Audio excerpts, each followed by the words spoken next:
हिरा नर्मदा तारा खालची बदबदा नर्मदा वर्ण दाब पडल्यामुळं खाल नाहवा जाते ग. लावून बघितलं ग पाट्याच्या आणला खोकलीन भुसकीनं उडून दे.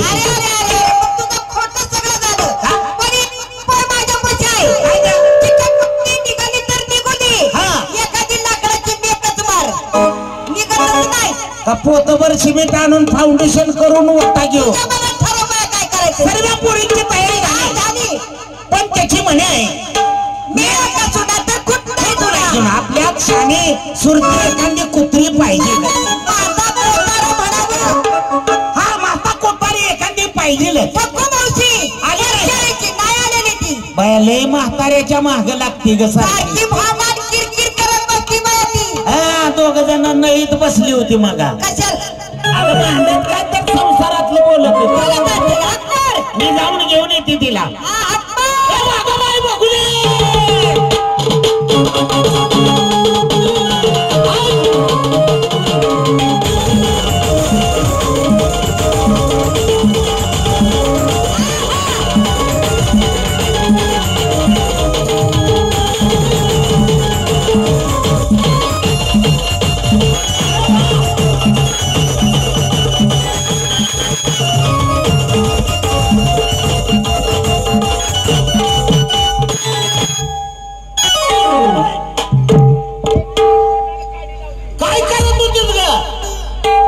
कशाला बोलवलं अगं पोरींनी सर्व तयारी केली बाजाराची.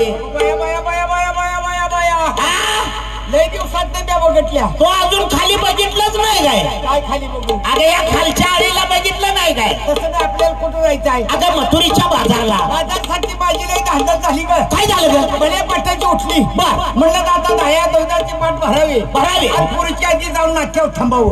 घरात गेली घरात काय दूध शिल्लक नव्हता. मग काय केलं म्हशीच्या गोठ्यात गेली म्हशीच्या कासत पाणी मारलं लागली म्हैस पिळायला. माझी पैसे दूध येणार दूध का देईना म्हैस. आता का बाया म्हणलं माझ्या नवऱ्यानं 5,500 रुपये खर्च करून म्हैस आणली. म्हैस का दूध देणार पण म्हशीच्या गोठ्यात होता अंधार.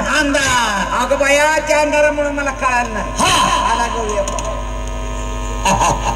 म्हशीचं नाव काढताच दिसलं बघ.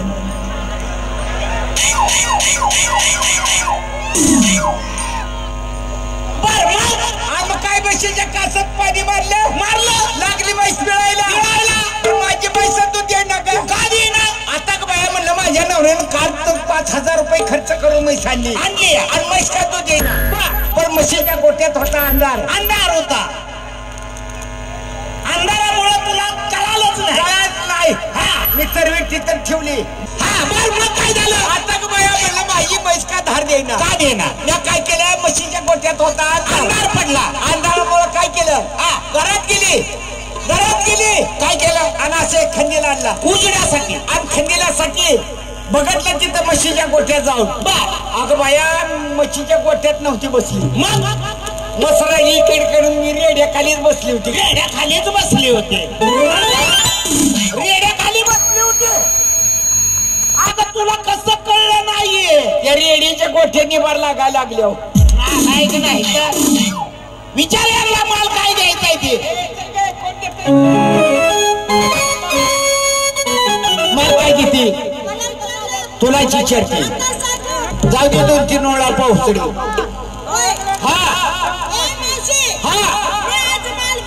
काय ग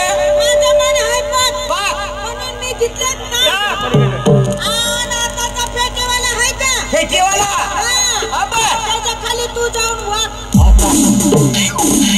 आता ते जुनं खोडाय का रातभर माझा गोकुळ काढ होती.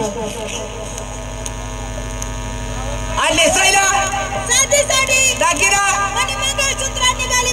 सर माग मागे तू काय घेते माल माल आहे का पक्का नाहीतर हंतेली दाखा. ए माझ्या विश्वासावर बसू नको. माझ्या मूर्खण पडली म्हणजे तुझं रूप माझं बघत बसू. तुझ्या हिशोबाने घे माल आणि नेसायला काय ग हा कुणीकडे उसाकड नाही नाही चिलाळीत या तोंडाला काढी लावली चांगली बोलत जायची का बाया अंडा गेला निकले सर मागा चला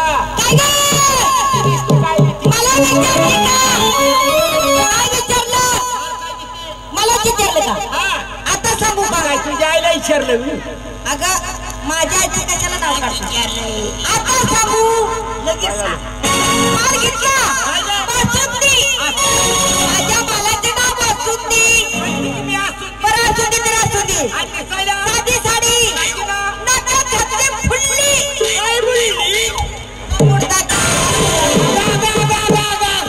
बरी बरी चार पाच तुडो अगं तोंडात गेली लगेच जागा धरते नाही का ते नीट पद्धतशीर बोलत नाही तर लई नाक फोडून मारून घेतील तू जुनी म्हातारी आहे ग वरडून दोन दात पडल्या तवा खाल्ल्या पटीत हवा जात तुझं पिटून पडे ती खालच्या फटीची हवा फुल्ली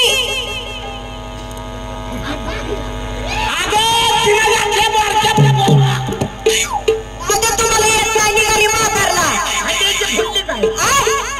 आणि नवीन काय निघाली मा तुझ्या इथं खेकडा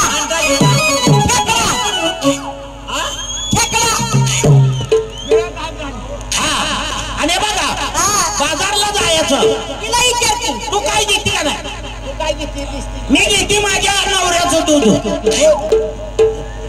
तुझ्या नवऱ्याचं दूध बया तुझ्या नवऱ्याचं दूध होय पांढरा आहे का मग दूध काय काळं असतं का अगं रक्तीमाचं दूध आहे म्हणजे ते आणलेली त्याला आपल्याला इकायला मी घेऊन जाते बाजारला मला वाटलं त्याचं नवऱ्या अगं काय अन्य सायला साधं बरं असू दे दागिना दागिना काय नाही गळ्यात लोटणं अडकवते का म्हशी दाना लावली अगं काय लोकांचं तुझं कसं काय घेत नाही काय ग माझं काय आपण साधा घेतली ती भरगी भरगी अगं कधीच ऐकली नाही बाई मालमी भरगी नेसायला गार्गी ती कशी काय नेसायची गार्गी तुम्हाला माहिती गावात जाऊन उभं राहायचं गावात जाऊन उभा राहायचं चौकात दागिना होय हा. मेलेली शिर्डी शिर्डी आताच खाल्लं की बाई मटण नेलेली शिर्डी कशी अडकावून हे झालं गेल्या गोष्टी बाजारला कसं जायचं